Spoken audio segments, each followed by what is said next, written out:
Welcome to the Catalyst Life Coaching Podcast with John Kim and Noelle Cordeaux. If you're inspired to begin your own life coaching practice or just want to learn a little bit more about what it's all about, visit JRNI.co. That's JRNI.co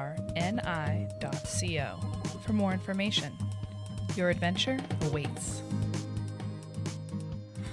Hey guys, on this week's episode, the yin and yang of compassion. Noelle, what does that mean, the yin and yang of compassion? Well, it's actually self-compassion. Oh, self-compassion. The yin and yang of self-compassion. And I want to highlight that this is coming from the work of Kristin Neff, who is a positive psychologist, and she is renowned for her work on self-compassion. And this stems from traditional Chinese philosophy. So in traditional Chinese philosophy, there are two parts to self-compassion, the feminine and the masculine. Right. And I will note that, as far as like describing certain qualities and characteristics as feminine and masculine, I don't really agree with those gendered terms, but since we're talking about traditional Chinese philosophy, I'm content to roll with it. Sure. For the moment. So in yin self-compassion, that would be considered the feminine version, and that is consoling yourself. That would be comforting, soothing, validating yourself. And then in the yang version of self-compassion, which would be considered the masculine aspect of it, that would be more active, protecting, providing, and motivating. I like this. It's interesting. What's interesting is it gives you kind of a floor plan or a way into compassion if you're a little bit lost on how to practice self-compassion. Absolutely. Yeah. And it was really eye-opening for me because I tended to think of self-compassion only in terms of the yin version of comforting, soothing, validating. Right. And I really hadn't considered action as part of self-compassion. So, what's interesting is I kind of generally tend to just think about the masculine, which is the action, not so much the yin, the feminine. Maybe there is something to the gendered. I think so, absolutely, and I think it's also it's also like feminine and masculine energy. Mm-hmm. It's not that's just true. yeah. So that's true. Let's give some examples. So what would be some examples of the yin, and then what would be some examples of the yang? What would be some examples of the feminine and the masculine when it comes to self-compassion? Yeah. So as we're going through this is a really great exercise that you can use as a life coach. You can use it with your clients. You can use it with your friends. And what you should do just to practice this out is think of a real life situation in which you're having difficulty. Like you may be experiencing stress at work, or you may have had an argument with a family member. Do you have anything, John, that you want to talk about today that we can play around with? My dad's going through his later years, and I think he might be done. So I guess that would fall under the umbrella of grieving, maybe, possibly. I'm not sure yet. We'll see today. But losing someone, which everyone goes through. Yeah, so that's really heavy. So, first of all, love to you. Thank you. Love to your dad. Yeah. And thank you for, trusting me with that really delicate topic to kind of roll with this today. I really honor that. So thank you. Yeah, for sure.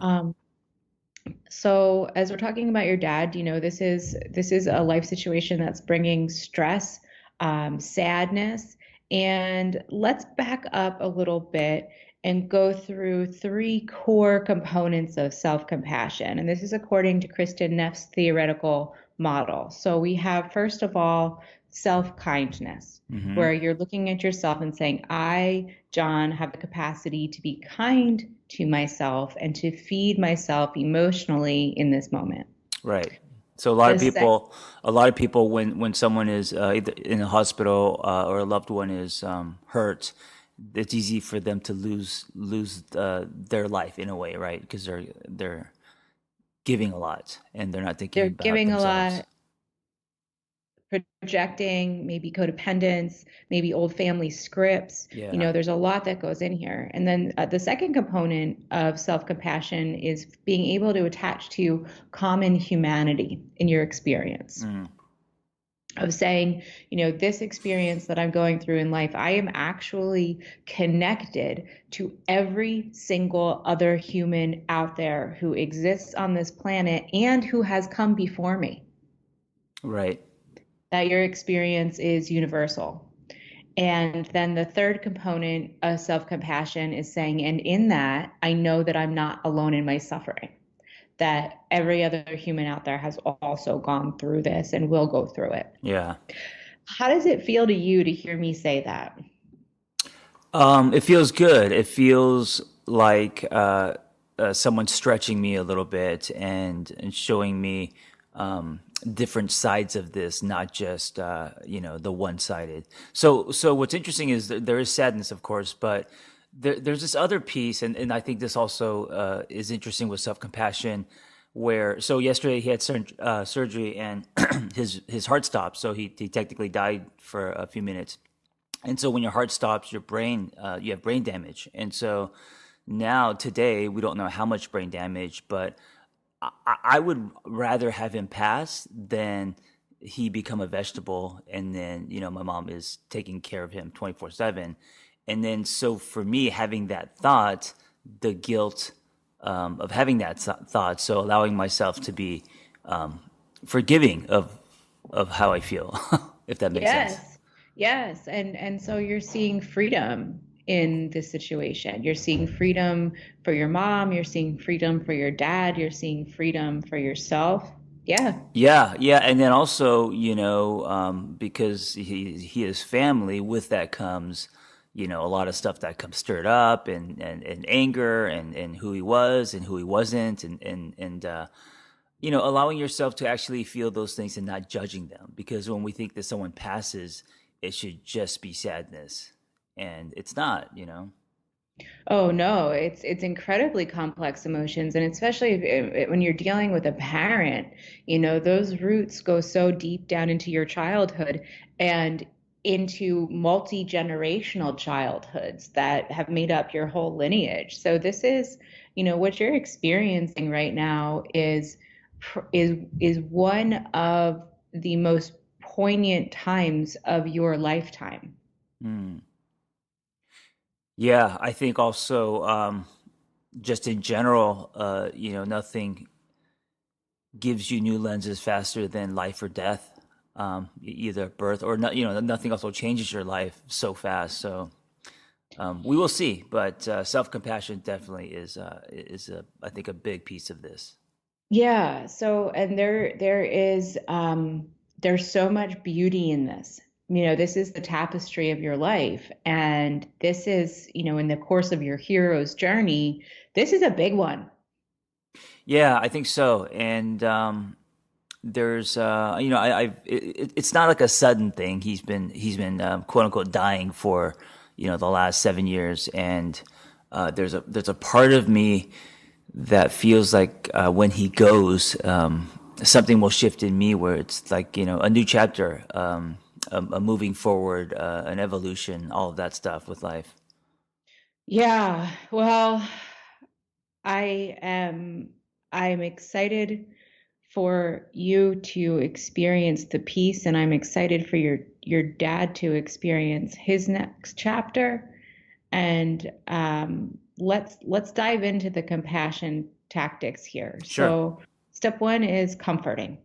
Mm. So what is one thing that you can do or that you can ask for from me or everybody else in your world? What is one thing that you can do to take care of your own emotional needs? I mean, you're already super supportive as a friend and partner in the company, but I don't really have anything to ask of you. Okay. I probably won't be in the 9 a.m. meeting today, but other than that, because I have to go to the hospital, but I don't really have anything to ask of you because you're already giving me that. I already know that you care and that you're there for me. What can you do to take care of your own emotional needs? For me, and this is interesting because this is where the masculine thing kicks in. The action driven. So I'm not going to stop my day because that would be worse for me. So I'm going to um, go work out. I'm going to go write. I'm going to do everything that I do on a normal day. Go do sessions and all that. And then if I am called to go to the hospital, I will go. But I'm not going to stay at home and just be in my head. Okay. So you're going to continue your life in order to ward off a ruminating mind. Yes, that to me that is self compassion slash self care. That's really good. I'm proud of you for that. Awesome. So now we're going into soothing. This is still the yin aspect of self-compassion. What is one thing that you can do to make yourself physically calmer and more at ease? Mm. It's funny because I'm like drinking a pot of coffee right now, but I would say some kind of meditation or some kind of creating a space today where I could connect with nature, maybe a walk, be mindful, Yes, I love that. like Connecting with grounding. nature. Yes. Yes, I was actually going to recommend grounding. Hmm. So for those of you listening along, grounding is when you use your senses to connect to your physical reality. So a simple exercise is to place your hand on a table, on a smooth surface, and to really take in the texture of that table, the temperature of the surface that you're feeling, and to let your fingers work into the grooves of the table and really focus on that feeling and that sensation. Same thing with grounding while walking, noticing your feet on the ground, what the sensation of that feels like, or if you're sitting in a chair or lying down, to notice what it feels like to be held by the chair or the bed. Yeah, I really think that it's such a great anchor to pull you out of any kind of mental spinning. Grounding yourself, using mindfulness, using all your senses. It's powerful. Especially if you practice it, not just once, but Yes, all the time. all the time. And it's really good awareness to know that you have this practice and you can use these skills and Hmm. this can support you. Um, and now we're still in the yin area, but we're moving into validating. So, what is one thing that you can say to yourself to validate your feelings through this time?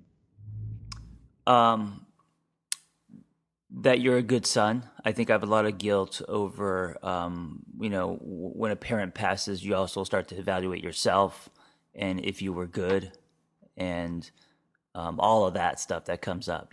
What you could have done. You start replaying the past and your relationship with your whoever is dying. Mm-hmm. Mm-hmm. So, validating your feelings by looking at your humanity, seeing yourself in context, Hmm. seeing yourself as human and imperfect, and the belief that both you and your father, at any given time in your relationship, were both doing the best you could. Yeah, yeah, for sure. Yeah, both of you, always. Everybody always does the best they can. Yeah. And that is something that's so important to remember about families.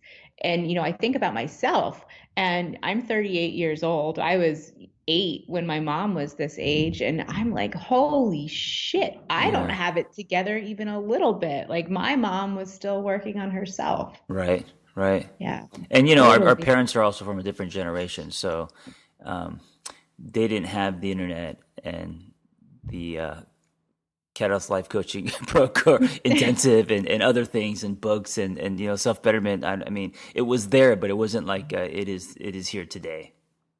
The access was different. Yeah. Access was different, and even the ability for men to express vulnerability and emotions didn't exist. Oh yeah, that for sure. The pressures of society and the definitions of man, all of that is changing now, which is very exciting. And especially my parents coming from a very poor, war-stricken country, their whole mindset was set on how to survive, and then coming to America with no like $500 and no education and not having the ability to speak English well. it wasn't about like let's read self-betterment books. It was about how are we gonna feed our kids. Like it was just fight or flight every day. But what warriors Yeah, absolutely, absolutely, and and how that's brave. yes, and I think So, that's the things to look at. You know, the how far they've come, not what they didn't give you no. because of low EQ.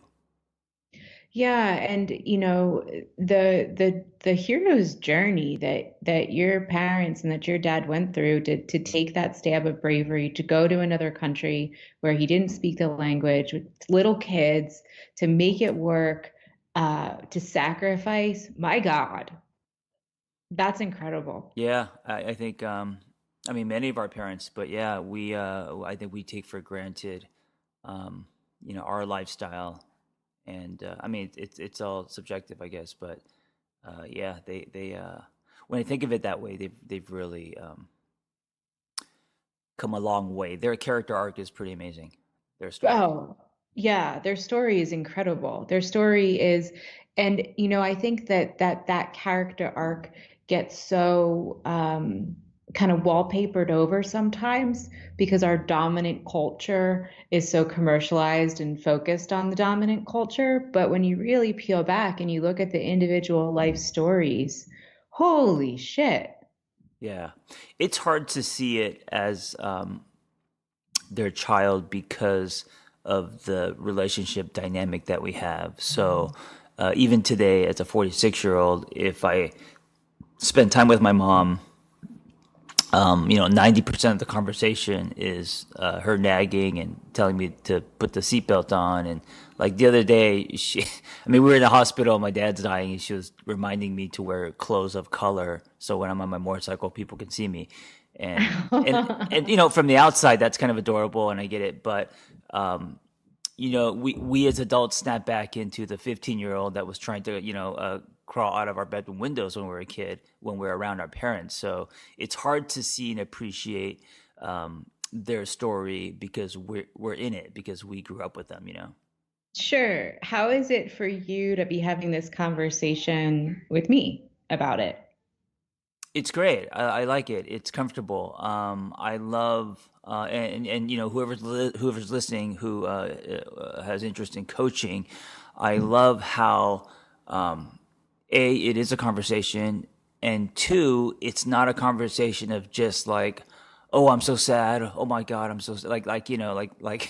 Uh, just being sad with me, but talking about stretching, expanding, seeing different angles, and putting a flashlight on the positive. And so, you right now talking about the hero's journey and how far they've come.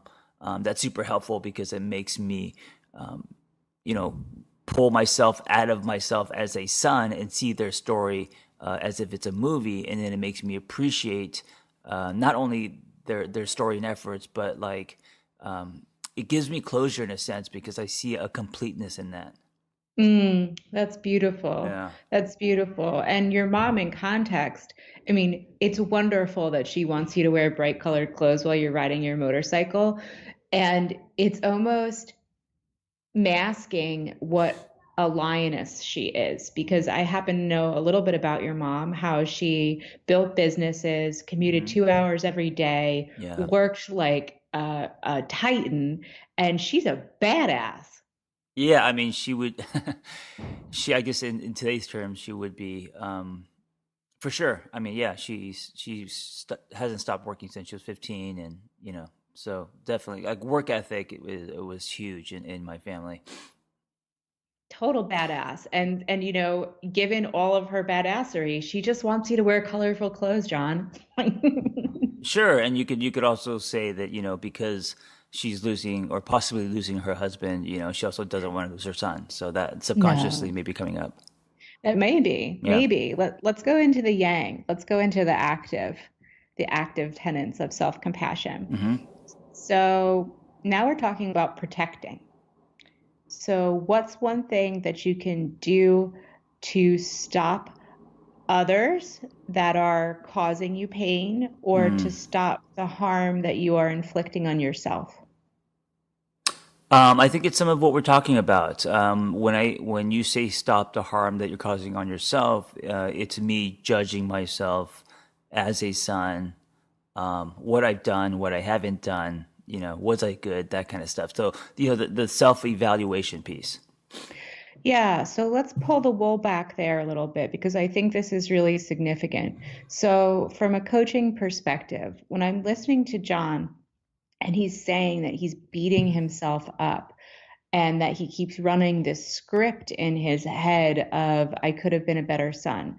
To me, as a coach, what I hear is negative automatic thoughts. I hear cognitive distortions and I hear limiting beliefs. So I know that John's thoughts are traveling down a very old road in his head that is just running these messages that are not helpful, that are valid, that are connected to all of humanity, and that cannot possibly add anything positive to the situation. So, how do we contend with these buggers? Because negative automatic thoughts are gnarly. And step one is awareness of what they are, because there's a big difference between feelings and facts.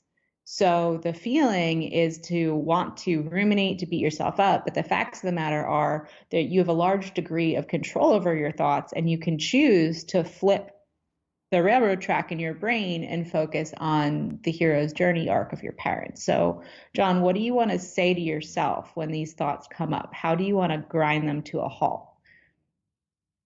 I think going back to that statement you said that we all do the best we can, Mm-hmm. and that's enough. Mm-hmm.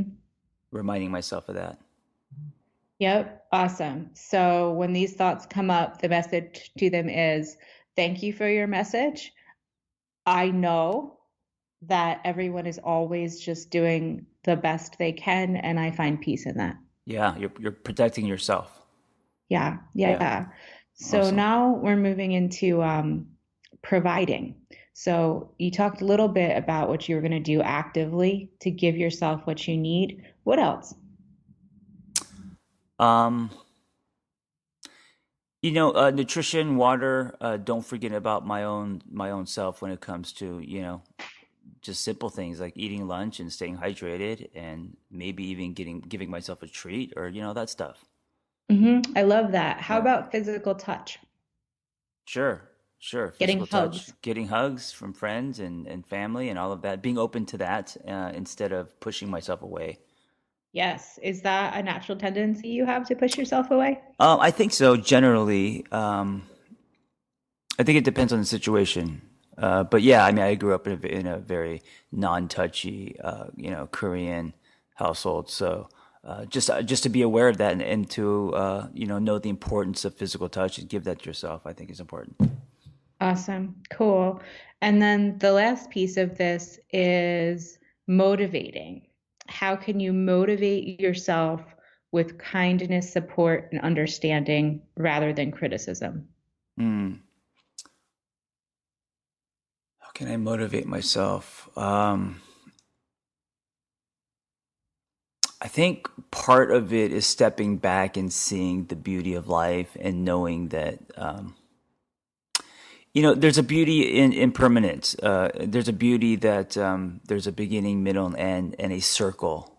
And so, I guess for me, it just means that life continues to blossom and cycles continue to happen. And I don't know. I feel like as I get older, seeing that letting go of the rock, right, letting the river take you, makes me a lot less anxious and wanting to control things. So Hmm. going down the flow of life. That's beautiful. I Yeah. mean, that's beautiful. And and I think you really summed up if you were to paint a picture of this time, what it would be. Yeah. Yeah. Thank you. And guys, notice that um, Noelle is asking me questions instead of giving me answers, which I find really helpful. I don't have any answers. Yeah, that's. I think that's one of the fundamentals of life coaching, is to not go into things thinking that you do, because if she sat here and she was giving me all the answers, I would have stopped listening. Yes, and there would be a hella ego on my part to possibly Right. assume Right. that I could answer anything about this very precious, sensitive time right now. Yeah. Well, thank you, Noelle. And guys, self-compassion, it's a practice, and it's also a great way into coaching someone. Yes. Thank you for your vulnerability, John, Oh, and yeah. sending you so much love, like so Absolutely. much love. Thank you so much. I'll talk to you soon. Okay, be well.